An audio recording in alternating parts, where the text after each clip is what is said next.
आज हम स्टार्ट करने जा रहे हैं structure of flower. Flower is a highly modified shoot.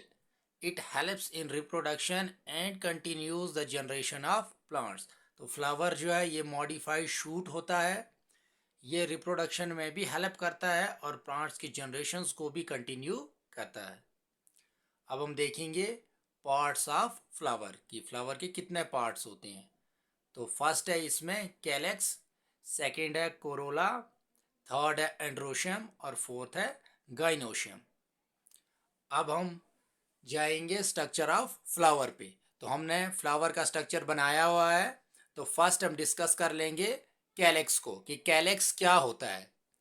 तो कैलेक्स से पहले हम डिस्कस करेंगे कि फ्लावर के साथ जो अटैच होती है बेसल पोर्शन जो अटैच है तो इसको हम कहेंगे पेडिसल और स्टॉक कहते हैं. पेडिसल भी कहते हैं और स्टॉक भी कहते हैं. ये फ्लावर के साथ अटैच होता है. तो फर्स्ट हम डिस्कस करेंगे पार्ट्स ऑफ फ्लावर में कैलेक्स को. तो जैसे हम पेडिसल और स्टॉक से ऊपर की तरफ बढ़ेंगे तो फर्स्ट देखो हमारे पास लीफ लाइक स्ट्रक्चर मिलते हैं. ये मोस्टली ग्रीन होते हैं. ये सेपल जो होते हैं ये ग्रीन पोर्शन होता है. और इन सेपल्स का काम क्या है.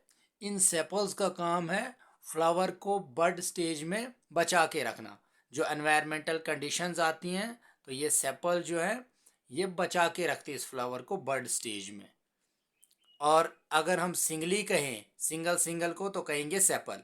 लेकिन अगर पूरा एक साथ कहेंगे तो कहेंगे कैलिक्स. जैसे अगर हम एक पार्ट लेंगे तो कहेंगे one sepal, two sepal, three sepal. लेकिन अगर हम एक साथ इस पार्ट को कहेंगे तो कहेंगे कि ये कैलिक्स है. सेकंड है हमारे पास कोरोला. तो कोरोला जो है ये सेपल कैलिक्स के बाद आता है. तो ये पोर्शन जो है ये सेपल के टॉप पर आता है. तो इसमें जो सिंगल सिंगल पार्ट होंगे उनको कहेंगे पेटल. ये पंखड़ियाँ जैसी होती हैं इनको कहते हैं हम पेटल. तो अलग अलग फ्लावर्स में जो पेटल होते हैं उनका कलर जो होता है वो अलग होता है. वो डिपेंड करेगा कि जो फ्लावर है उसमें कौन सा पिगमेंट प्रेजेंट होता है. तो पेटल जो होते हैं ये डिफरेंट डिफरेंट फ्लावर्स में डिफरेंट डिफरेंट कलर के पाए जाते हैं. और इन पेटल्स को अगर सभी पेटल्स को एक साथ हम कहेंगे तो इसको कहा जाता है कोरोला. लेकिन अगर सिंगल सिंगल कहेंगे तो हम कहेंगे one petal, two petal, three petal. लेकिन अगर एक साथ बात करेंगे तो इस पार्ट को हम कहेंगे कि ये कोरोला है. थर्ड है हमारे पास एंड्रोशियम. तो एंड्रोशियम जो है ये मिडल पार्ट से जो साइडों वाले पार्ट्स हैं इसको हम कहेंगे एंड्रोशियम या इसी को हम स्टेमन भी कहते हैं. तो ये दो पार्ट से मिलकर बनता है एंथर और फिलामेंट. एंथर जो है ये टॉप वाला पार्ट आता है. एंथर वाला पार्ट जिसमें बीन शेप स्ट्रक्चर्स बने हुए हैं, दो बीन्स जैसे अटैच किए हुए हैं, इस वाले पार्ट को हम कहते हैं एंथर. और इससे बॉटम वाला जो पोर्शन है इसको कहा जाता है फिलामेंट. ये दोनों मिलकर जो हैं ये बनाते हैं एंड्रोशियम को या इसी को हम स्टेमन भी कहते हैं. और ये फ्लावर के मेल पार्ट्स होते हैं. नेक्स्ट है हमारे पास गाइनोशियम. तो गाइनोशियम को हम कॉर्पल भी कहते हैं या इसी को हम पिस्टल भी कहते हैं. और गाइनोशियम जो है ये तीन पार्ट से मिलकर बना है.